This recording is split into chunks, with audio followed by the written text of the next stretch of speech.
नमस्कार। राजस्थान की तमाम फटाफट खबरों में आपका स्वागत है। राजस्थान की खबरों के लिए आपसे निवेदन कि यदि आपने हमारे चैनल को सब्सक्राइब नहीं किया है तो कृपया करके राजस्थान की खबरों के लिए आपके अपने चैनल को सब्सक्राइब करना ना भूलें। आप सब्सक्राइब करते हैं तो हमें हिम्मत होती है सही और सच्ची खबरें आप तक पहुंचाने की, आपके बच्चों की बेरोजगारी की खबरें आप तक पहुंचाने की, बढ़ती हुई महंगाई की खबरें आप तक पहुंचाने की। इसलिए आप उन चैनलों को बढ़ावा दें जिनमें आपके बच्चों की बेरोजगारी के संबंध में या ऐसी कोई खबर जो आपके बच्चों या आपके स्वास्थ्य के बारे में खबर हो, तो हमें हिम्मत आप तक पहुंचाने की। तो क्या है आज की बड़ी खबरें। कांग्रेस के राष्ट्रीय महासचिव सचिन पायलट ने कहा है कि पहलगाम में हुए हमले के बाद पूरे देश ने एकजुटता का संदेश दिया। ऐसे मौके पर किसी प्रकार की राजनीति नहीं होनी चाहिए। हमारी फौज किसी नेता, किसी दल, जाति, धर्म की नहीं है, वह 140 करोड़ लोगों की अमानत है। उन्होंने युद्ध विराम को लेकर अमेरिकी राष्ट्रपति के बयान पर सवाल भी खड़े किए। उन्होंने कहा कि पाकिस्तान के 9 आतंकी ठिकानों को ढेर किया। युद्ध विराम की घोषणा अमेरिका का राष्ट्रपति करे, ये ठीक नहीं। अमेरिका के राष्ट्रपति बार बार ये कह रहे हैं कि युद्ध विराम मैंने कराया, और वह भी व्यापार का लालच देकर। इसका खंडन विदेश मंत्रालय से नहीं बल्कि सरकार के सर्वोच्च पद से आना चाहिए। यानी सचिन पायलट ने युद्ध विराम पर अमेरिकी राष्ट्रपति के बयान पर उठाए सवाल। राजस्थान कर्मचारी चयन बोर्ड की ओर से गुरुवार को भर्ती परीक्षाओं का संशोधित कैलेंडर जारी किया गया। इसमें 41 परीक्षाओं की तिथि शामिल है। कैलेंडर में 2 बड़े बदलाव किए गए। इनमें 5 भर्ती परीक्षाओं, पटवारी भर्ती, वीडियो भर्ती, लैब असिस्टेंट, परिचालक और प्लाटून कमांडर भर्ती परीक्षा की तिथि में बदलाव किया गया है। इसके अलावा परिणाम जारी करने वाले कॉलम में भी तारीख की बजाय अब महीने लिखे गए हैं। पूर्व में 2 बार जारी कैलेंडर में बोर्ड ने भर्ती परीक्षाओं का परिणाम जारी करने की तिथि जारी की थी। जल जीवन मिशन के 900 करोड़ के घोटाले से जुड़े ईडी मामले में पूर्व मंत्री महेश जोशी की जमानत अर्जी पर सुनवाई 13 जून को होगी। कोर्ट ने ईडी से गवाहों के बयानों की वीडियोग्राफी न कराए जाने पर आईओ से सवाल किए। कोर्ट ने ईडी से पूछा कि गवाहों की वीडियोग्राफी क्यों नहीं कराई गई। इस मामले में जोशी के अधिवक्ता विवेक बाजवा ने गवाह बनाए पीएचडी इंजीनियर के बयान की विश्वसनीयता को चुनौती दी है। बाजवा ने सवाल किया कि यदि इंजीनियर कह रहा है कि उसने रिश्वत ली और दूसरे को दी तो इंजीनियर को आरोपी क्यों नहीं बनाया। वहीं सुप्रीम कोर्ट ने कहा कि ऐसे मनी लॉन्ड्रिंग मामलों में गवाहों की वीडियोग्राफी होनी चाहिए, लेकिन ईडी ने गवाहों की वीडियोग्राफी नहीं कराई। जयपुर से पहली बार जिंदा जीव को एक्सपोर्ट किया गया है। एयरपोर्ट से बकरा ईद पर कुर्बानी के लिए 9000 से अधिक बकरों की यूएई में एक्सपोर्ट किया गया है। ये बकरे शेखावटी, सिरोही और बीकानेर नस्ल के हैं, जो खाड़ी देशों में काफी पसंद किए जाते हैं। एयरपोर्ट कार्गो के एक वरिष्ठ अधिकारी के अनुसार पहले बकरों का एक्सपोर्ट मुंबई व अन्य रूट से होता था। उसमें कास्टिंग अधिक आती थी, लेकिन जयपुर से कम आई। ऐसे में माना जा रहा है कि आगे भी जयपुर से ही एक्सपोर्ट किया जाएगा। हालांकि इस दौरान एयरपोर्ट अथॉरिटी द्वारा एक्सपोर्ट नियमों को दरकिनार कर दिया गया। जयपुर एयरपोर्ट पर कार्गो मूवमेंट बढ़ाने के लिए बकरों का एक्सपोर्ट किया जा रहा है। इसके लिए पिछले 2 सप्ताह से रोज एक कार्गो फ्लाइट संचालित की जा रही है। यानी जयपुर से पहली बार जिंदा जीव एक्सपोर्ट। 10 दिन में कार्गो फ्लाइट से 9350 बकरे रस उल खेमा भेजे गए। एसआई भर्ती 2021 के पेपर लीक मामले में एसओजी ने 3 इनामी आरोपियों को गुरुवार को पकड़ लिया। गिरफ्तारी आरोपी डूंगरपुर के सांगवाड़ा निवासी कुंदन कुमार पांड्या, सीकर निवासी संदीप लाटा और डीडवाना के खुनखुना निवासी पुरुषोत्तम दादीच हैं। जी हां, पेपर लीक मामले में आप देखें कि कहीं मीडिया में जिनका डर दिखाया जा रहा है, कहीं वो तो शामिल है या नहीं है, या कहीं और किसी जगह से पेपर लीक किया जा रहा है। आरजीएचएस में फर्जीवाड़े पर भास्कर के खुलासों के बाद सरकार ने बड़ा एक्शन लिया। योजना के प्रशासनिक ढांचे और कार्यप्रणाली में बदलाव करते हुए अब इसका जिम्मा चिकित्सा विभाग को दे दिया है। अब इसका संचालन वित्त विभाग के पास था। प्रमुख सचिव वित्त देवाशीष पृष्टि की ओर से जारी आदेश के अनुसार आरजीएचएस को अलग इकाई के रूप में चिकित्सा विभाग के Rajasthan state health insurance agency के अधीन लाया जाएगा, ताकि मुख्यमंत्री आयुष्मान आरोग्य यानी मां योजना के सिस्टम से आरजीएचएस का बेहतर तालमेल हो सके। बदलाव के बाद आरजीएचएस का ऑफिस और स्टाफ चिकित्सा विभाग के अधीन काम करेगा। फिलहाल ये Rajasthan state health insurance agency के सीईओ के प्रशासनिक नियंत्रण में है। सरकार ने नवंबर 2023 में ही यह निर्णय ले लिया था कि चिरंजीवी योजना और आरजीएचएस की प्रकृति एक जैसी है, इसलिए इसके प्रोजेक्ट डायरेक्टर और उनकी टीम एजेंसी के अधीन काम करेगी। वहीं शुरू से ही इस योजना की प्रोजेक्ट डायरेक्टर रही शिप्रा विक्रम का हटना भी तय है। उनके कार्यकाल में ही सरकारी क्लेम यूनिट को 31 दिसंबर 2022 से बंद कर दिया गया था। भास्कर की एक और बड़ी खबर, राजस्थान राज्य सहकारी उपभोक्ता संघ के अधिकारियों की लापरवाही व लचर सिस्टम के चलते बुजुर्ग पेंशनर, बीमित और राज्य सेवा में लगे कर्मचारी दवा के लिए इधर उधर भटकने को मजबूर है। राजधानी में सहकारी उपभोक्ता संघ की मेडिकल अनुभाग की ओर से संचालित 60 में से 30 दवा की दुकानों पर संविदा पर लगे फार्मासिस्टों की सरकारी नौकरी लगने से सिस्टम गड़बड़ा गया है और दुकानों पर ताले लग गए हैं। फार्मासिस्टों की कमी के कारण सेंट्रल ड्रग वेयरहाउस से दवाओं की सप्लाई भी बाधित हो रही है। ये खुलासा भास्कर ने सहकारी उपभोक्ता संघ की दवा की दुकानों का मौका निरीक्षण करने पर हुआ। विभागीय अधिकारी यह कहकर पल्ला झाड़ रहे कि जहां फार्मासिस्टों का सरकारी नौकरी में चयन हो गया है, वहां पर एनजीओ के जरिए लगाए जाएंगे। यानी आपको पेंशनर्स को या बीमित को राज्य सेवा में लगे कर्मचारी दवा के लिए इधर उधर भटकने को मजबूर, लेकिन कहीं पर भी कोई चर्चा नहीं। यदि भास्कर में नहीं आया होता तो आपको यह पता भी नहीं चलता, या टीवी में इसके लिए कहीं कोई जगह नहीं है, मीडिया में भी इसके लिए कहीं कोई जगह नहीं है, क्योंकि यह आपसे जुड़ी हुई खबर है। मीडिया पर आप देखेंगे तो किसी और को डर दिखाकर आपको असुरक्षित महसूस कराया जाता है, जबकि असली डर यह है कि जब आपको दवाई ही नहीं मिलेगी तो आप किस तरह से स्वस्थ रह सकते हैं। इस पर आप अवश्य कमेंट करके बताएं। लगातार 2 पश्चिमी विक्षोभ सक्रिय होने से राजस्थान में बीते एक हफ्ते आंधी और बारिश का दौर रहा। हालांकि पश्चिमी विक्षोभ का प्रभाव कम हो गया है। अब फिर से तापमान बढ़ने के साथ गर्मी का दौर चलेगा। एक्सपर्ट के अनुसार प्रदेश में 4 से 6 डिग्री तक तापमान बढ़ सकता है। मौसम विभाग की ओर से जारी आंकड़ों के अनुसार लगातार 2 पश्चिमी विक्षोभ के चलते आखिरी एक हफ्ते में औसत से 142% ज्यादा बारिश रिकॉर्ड हुई है। राजस्थान में 30 मई से 5 जून तक औसत बारिश का आंकड़ा 5.2 मिलीमीटर है, लेकिन इस बार 12.7 मिलीमीटर पानी बरसा। इस दौरान पूर्वी राजस्थान में 12.6 और पश्चिमी राजस्थान में 12.7 मिलीमीटर बारिश हुई। 24 घंटे में जयपुर, अजमेर, पिलानी में मूसलाधार बारिश हुई। पश्चिमी विक्षोभ का असर गुरुवार को खत्म होने के बाद ज्यादातर इलाकों में दोपहर में तेज धूप का असर रहा और पारे में 2 से 7 डिग्री सेल्सियस तक बढ़ोतरी हुई। वहीं राजस्थान में सबसे कम पारा माउंट आबू में 29 डिग्री सेल्सियस दर्ज किया गया। सर्वाधिक पारा जैसलमेर में 41.8 डिग्री रहा। संपत्ति की खरीद फरोख्त में कैश लेन देन न्यूनतम हो, इसके लिए नए दिशा निर्देश जारी किए गए हैं। राजस्थान के वित्त विभाग ने सभी रजिस्ट्री कार्यालय में एक पत्र जारी किया है। इसमें निर्देश दिए गए हैं कि आयकर अधिनियम के तहत 2 लाख रुपए से अधिक नकदी लेन देन पर रोक लगानी चाहिए। इससे संपत्ति के हस्तांतरण की प्रक्रिया में ब्लैक मनी समाप्त करने की दिशा में कदम माना जा रहा है। इस निर्णय से एक बार प्रदेश में रजिस्ट्री में कमी होने की संभावना है। नए फरमान से जितनी भी रजिस्ट्री या संपत्ति का हस्तांतरण होगा उनमें ब्लैक मनी का ट्रांजैक्शन नहीं हो, इसके लिए प्रभावी कदम उठाए जाएंगे। किसी भी रजिस्ट्री के समय अगर आयकर के नियमानुसार निर्धारित राशि से अधिक लेन देन नकद हो रहा है तो पंजीयन विभाग के अधिकारी आयकर विभाग को सूचना देंगे। ऐसा नहीं करने पर उनके खिलाफ कदम उठाए जाएंगे। राजस्थान के चिकित्सा एवं स्वास्थ्य मंत्री गजेंद्र सिंह खीवसर की पत्नी प्रीति कुमारी का जयपुर में गुरुवार तड़के हृदय गति रुकने से निधन हो गया।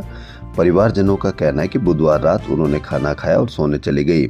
सुबह जगाने की कोशिश की पर नहीं उठी। उन्हें दुर्लभजी हॉस्पिटल ले जाया गया। डॉक्टरों ने उन्हें मृत घोषित कर दिया। प्रीति कुमारी का अंतिम संस्कार शुक्रवार यानी आज सुबह 9 बजे नागौर के खीवसर कस्बे में होगा।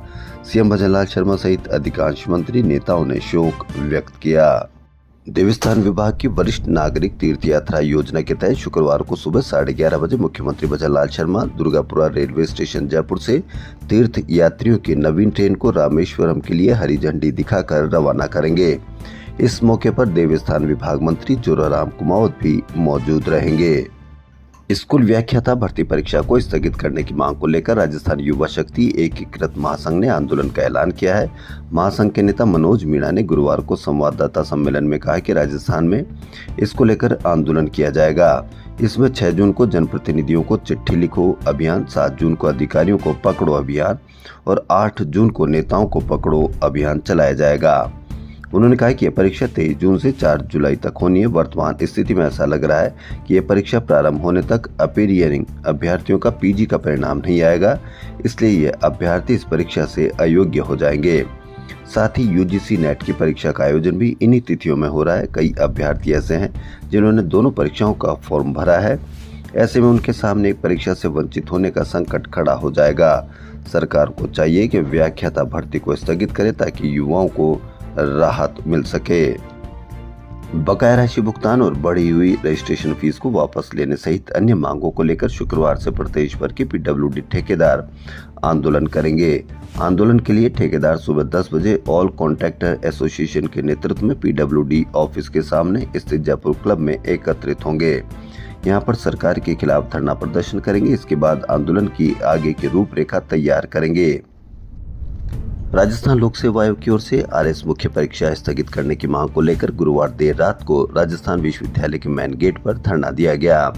कुछ छात्र संगठनों का कहना है कि पाकिस्तान के साथ तनाव की वजह से अभ्यर्थी पढ़ाई नहीं कर पाने के कारण परीक्षा स्थगित करने की मांग कर रहे हैं। उधर विश्वविद्यालय की एक तरफ परीक्षा संचालित होने के कारण छात्र छात्राओं का कहना है कि आए दिन कुछ संगठन शिक्षा का माहौल बिगाड़ने में लगे हैं। सरकार ने धरने के लिए शहीद स्मारक जैसी जगह चिन्हित कर रखी है, ऐसे में छात्रों को पाबंद करना चाहिए। सामुदायिक स्वास्थ्य अधिकारी यानी सीएचओ भर्ती 2022 के चयनितों की नियुक्ति का रास्ता अब साफ हो गया।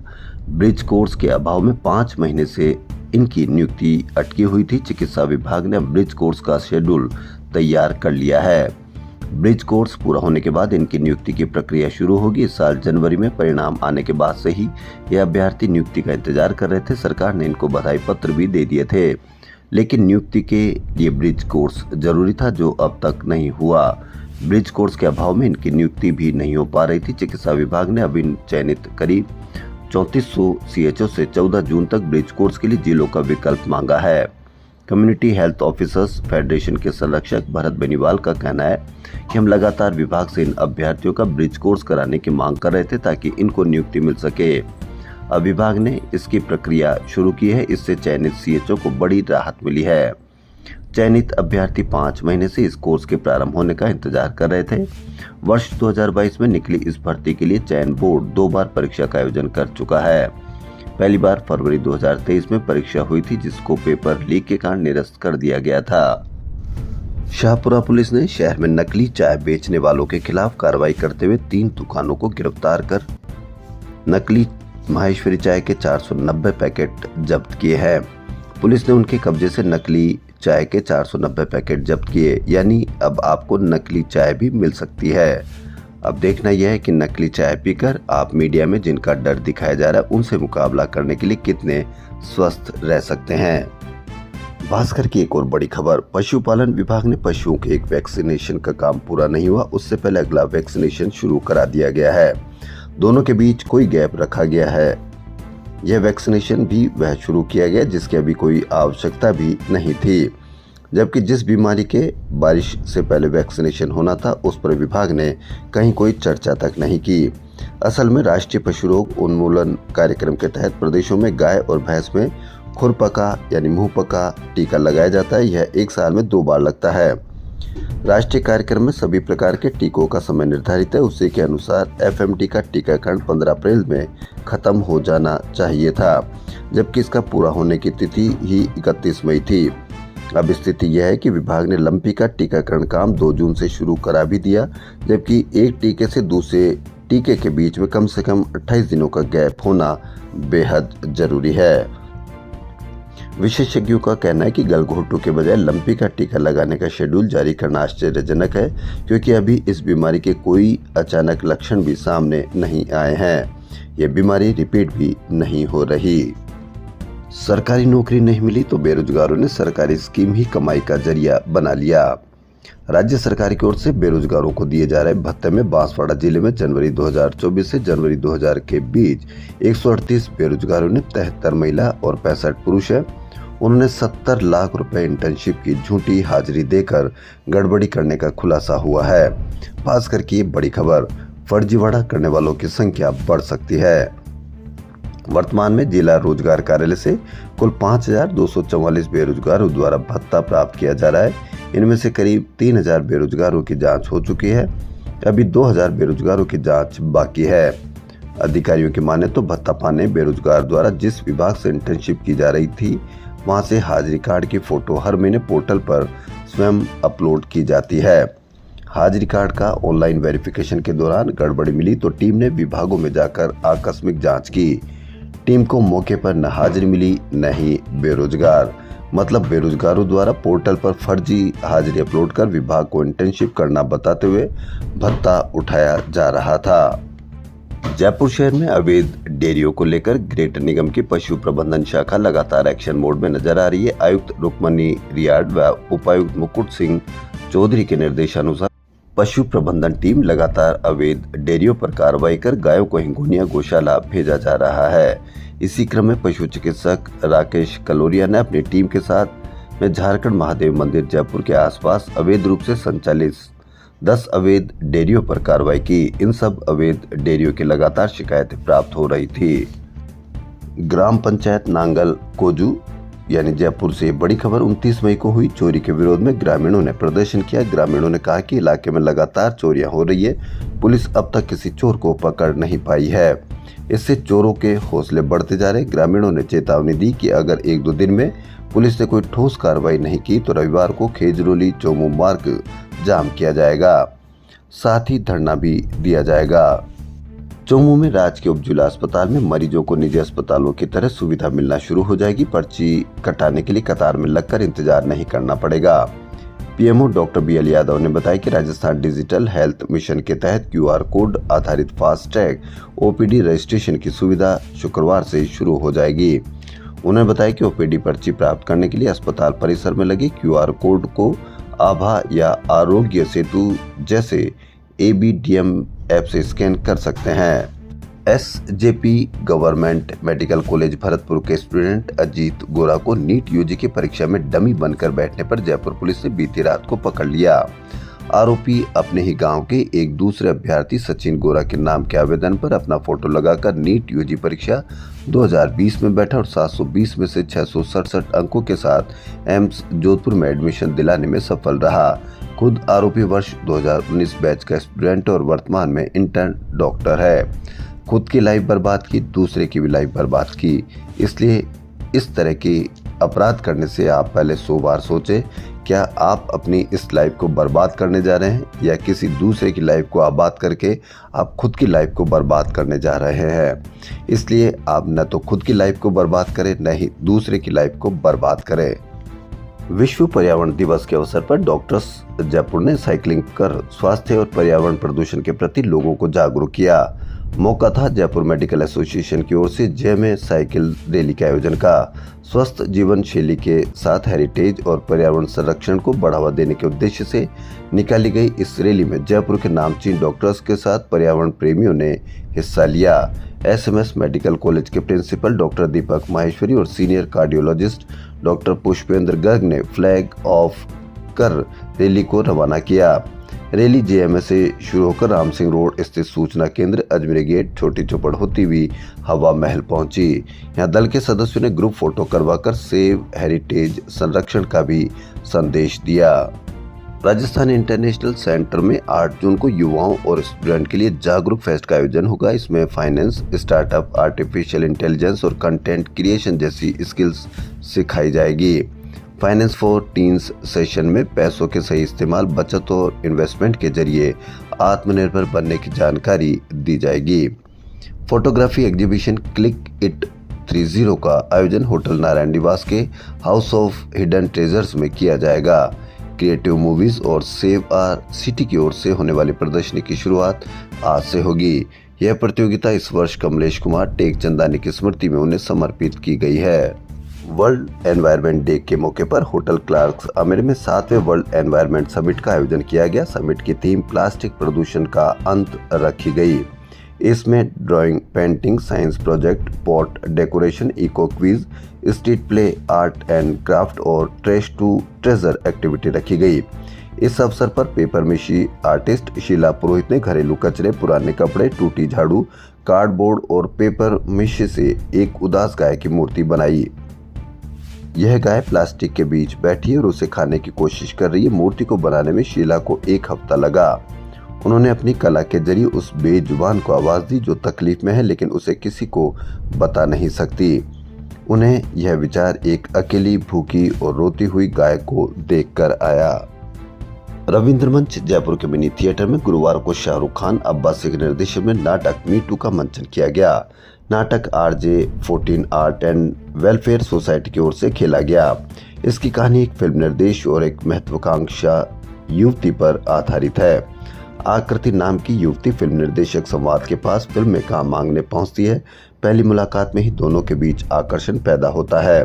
वह बहुत जल्द एक दूसरे के करीब आ जाते हैं। नजदीकी कुछ समय तक चलती है। कुछ ही दिनों बाद संवाद को पता चलता है कि आकृति ने उसके खिलाफ ज्यादती का मामला दर्ज करा दिया है। उसकी प्रतिष्ठा और कैरियर सब एक पल में खतरे में पड़ जाता है। अदालती कार्रवाई शुरू होती है। संवाद अपने वकील की मदद से खुद को निर्दोष साबित करने की कोशिश करता है। वहीं आकृति संवाद पर जबरदस्ती और शोषण के गंभीर आरोप लगाती है। दोनों तरफ से जोरदार बहस होती है। सच क्या है ये समझना मुश्किल हो जाता है। सुनवाई के दौरान हर गवाही और दस्तावेज पर सवाल उठते हैं। फिर आता है वह निर्णायक मोड़। अदालत में सबूतों और गवाहों की गहन पड़ताल के बाद एक चौंकाने वाला सच सामने आता है कि आकृति ने अपने दोस्त जोजो के साथ मिलकर संवाद की संपत्ति लूटने के चक्कर में संवाद के खिलाफ झूठा मामला गढ़ा था। अंत में संवाद निर्दोष साबित हो जाता है। नाटक में मृणाल चोपड़ा, शाहरुख खान, अब्बासी, मनोज ईडीवल, मोनिका कौर, असलम कुरैशी, महेश योगी, आदिल खान, खुर्शीद आलम, सुनील सैनी, तरुण शर्मा, सितारा गिरिराज, सुनील फरहान, रूपाली, लोकेश, यश नमन ने अभिनय किया। जवाहर कला केंद्र में 18 से अधिक उम्र के लोगों के लिए अभिनय दर्पण वर्कशॉप का आयोजन किया जा रहा है। NSD ग्रेजुएट थिएटर डायरेक्टर विशाल विजय ये वर्कशॉप ले रहे हैं। 19 मई से चल रही इस वर्कशॉप में 20 से 45 साल तक के 20 लोग हिस्सा ले रहे हैं। इसमें पार्टिसिपेंट को एक्टिंग, भाषा, कोऑर्डिनेशन, बॉडी मूवमेंट सिखाए जा रहे हैं। Kathak dancer Surabhi Soni body expressions सिखा रही है। प्रियांशु पारिक संगीत की ट्रेनिंग दे रहे हैं। चित्रार्थ मिश्रा और संदीप मिश्रा लैंग्वेज और एक्सप्रेशन सर्व काम करवा रहे हैं। राजस्थान की खबरों में फिलहाल इतना ही। यदि आपको राजस्थान की खबरें पसंद आ रही तो आपके अपने चैनल को सब्सक्राइब करना ना भूलें। धन्यवाद।